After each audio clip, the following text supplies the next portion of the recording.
Gözünüzü Allaha dükün, Allahdan əvəz alın. Hey deyir ki, qədrimi bilmədilər. Bu oğul qədrimi bilmədi, bu qız qədrimi bilmədi. Güya qədri bilib neynəyəcək? Qədri bilib neynəyəcək? Hə, bir kəlmə xoş söz deyəcək, gedir. Baxır səhvdə ailəyə. Hamı deyir, mən nə qazanım ailədən?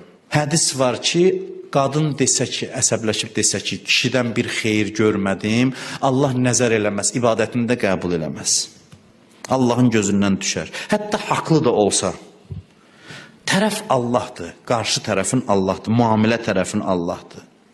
Bunun haqqında düşünsün insan.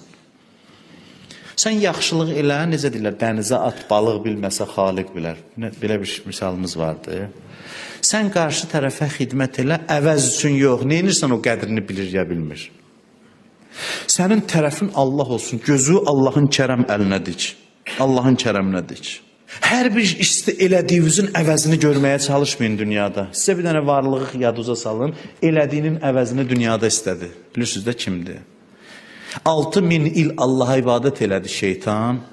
Ondan sonra elə ki qovulurdu cənnətdən, dedi ki, əvəzimi bu dünyada istəyirəm. Bilirəm qiyamətdə, heç nə istəmirəm, dünyada istəyirəm.